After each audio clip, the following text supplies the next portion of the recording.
తరబడి అభివృద్ధికి నోచుకోని ప్రాంతం ఏదైనా ఉందా అంటే ఈ భారతదేశంలో అది ఆదోని డివిజన్ పశ్చిమ ప్రాంతం.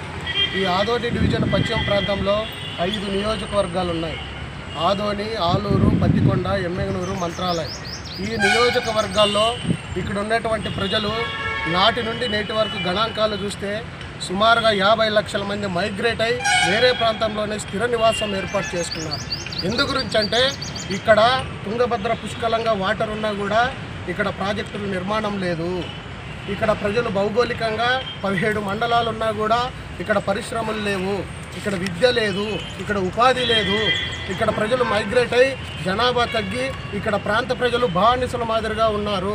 ఈ ప్రాంతం అభివృద్ధి చెందాలంటే ఖచ్చితంగా ఈ ప్రాంత ప్రజల ఆకాంక్ష మేరకు ఆదోని డివిజన్ని ఆదోనిని జిల్లాగా చేయాలని 5 నియోజకవర్గాల ప్రజలు డిమాండ్గా ఈరోజు ఉద్యమాలు చేస్తూ ఉన్నారు. కాబట్టి అందులో భాగంగానే బహుజన సమైక్య సమితి ఆధ్వర్యంలో ఈరోజు మంత్రాలయం తాలూకా గౌరవాధ్యక్షులైనటువంటి స్వామినాథం గారు, బాలస్వామి గారి ఆధ్వర్యంలో మేము 12వ తేదీ నుంచి మంత్రాలయం అర్బన్లో రీలే దీక్షలకు పూనుకుంటున్నాం. ఆదోని జిల్లా అయ్యేంత వరకు అని కూడా ఈ సందర్భంగా మేము మంత్రాలయం సిఐ రామాంజులు గారికి కూడా ఒక రిప్రజెంటేషన్ ఇవ్వడం జరిగింది. తక్షణమే ఇక్కడ ఉన్నటువంటి పాలకులైతేనేమి, ఇక్కడ ఉన్నటువంటి ప్రభుత్వ యంత్రాంగం అయితేనేమి, ఇక్కడ ప్రాంత ప్రజల ఆకాంక్ష మేరకు విద్య, వైద్యం, ఆరోగ్యం, అదేవిధంగా పరిశ్రమలు, ఇక్కడ మౌలిక సదుపాయాలు కావాలంటే ఆదోనిని జిల్లాగా చేయాలి. ఆదోనిని జిల్లాగా ఎందుకు చేయాలంటున్నామంటే ఆదోని డివిజన్లో ఉండే 17 మండలాలు ఒక 50 కిలోమీటర్ల దూరంలోనే ఉంది ఆదోని. ఉదాహరణకి ఇప్పుడు కర్నూలు జిల్లా ఉంది. కర్నూలు జిల్లా కౌతాలంలో ఒక వ్యక్తికి పాము కొరికితే మెరుగైన వైద్యం నిమిత్తం జిల్లాకి వెళ్తే మధ్యలోనే చనిపోయేటటువంటి పరిస్థితి. 150 కిలోమీటర్లు ఉంది. అక్కడ ఓలగుంద ఉంది.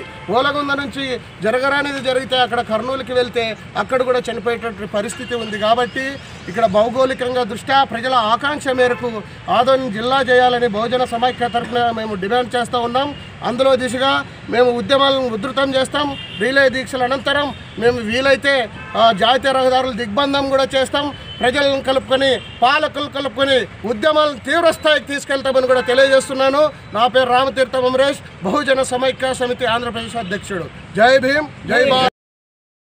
ఆదోని జిల్లాని విద్యా వైద్యం అందాలంటే ఆదోని జిల్లా కావాలి. విద్యా వైద్యం అందాలంటే, పరిశ్రమలు రావాలంటే, ప్రజా పరిపాలన సౌలభ్యం కావాలంటే, మంత్రాలయంకి ఎయిర్పోర్ట్ నిర్మాణం రావాలంటే, ఆర్డీఎస్ వేదావతి నిర్మాణం పనులు చేయాలంటే, ఇన్నర్ రోడ్లు పనులు చేయాలంటే పోరాడతాం. ఆదోని జిల్లా సాధించేంత వరకు పోరాడతాం. ఆదోని జిల్లా సాధించేంత వరకు పోరాడతాం.